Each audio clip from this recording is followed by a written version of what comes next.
This video tutorial will be exclusively about how to use the feed composition tables. Once you click on the feed composition button, you'll arrive to this landing page. This landing page was designed to facilitate the search for feeds. There are two ways in which you can find the feed you are looking for. First, a search box. You can write the feed name in this search box. For instance, type corn in the search box. After writing a feed name in the search box, a list of different feed names containing the word corn will appear. You have to scroll down for the feed that you are looking for and click on it. The second method to find feeds is to look for them in the different categories. Currently, there are 8 different categories. Each category has information icons displaying a brief description for each category.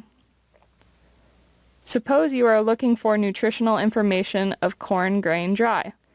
Based on the category description, corn grain should be in the grain products. Click on the grain products picture, search for grain corn, click on it, and you'll have access to the feed composition table. Once in the feed composition tables, you'll see that it is divided into 3 parts. To the left, there are feed definitions and names according to different sources such as AFCO, the International Feed Nomenclature, and the European Union. On the right side, there are several filters that I'll explain later. In the lower part of the tables, you'll find feed composition information. Each main nutrient, such as carbohydrates, proteins, lipids, minerals, and vitamins, are separated in a different tab. In the first tab, you'll find the main constituents, containing information on dry matter, crude protein, crude fiber, ether extract, ash, and gross energy. For each nutrient, you'll find N as the number of samples, mean as the average concentration for a nutrient, SD as the standard deviation, CV as coefficient of variation, and the 10th and 90th percentiles. The Carbohydrates tab contains information on non-structural carbohydrates such as starch, and structural carbohydrates determined with different methods such as neutral detergent fiber, total dietary fiber, and non-starch polysaccharides. The Protein tab contains information on crude protein, acid and neutral detergent and soluble crude protein, and amino acids. The Lipids tab contains information on ether extract or crude fat and fatty acid composition. In many cases, there will be open slots with no information, as in this case. This is an evolving project, and we are continuously looking for information to fill in these blanks, and we invite the community to contribute with information for this data. The Minerals tab contains information on macrominerals, such as calcium, phosphorus, and sodium, and microminerals, such as copper, iron, and selenium. The Vitamins tab contains information on fat-soluble vitamins, like vitamins A, D, and E, and water-soluble vitamins, such as vitamins B and C. Finally, we will talk about one of the most interesting features on this webpage, the filters. The filters are located in the middle and right part of the webpage.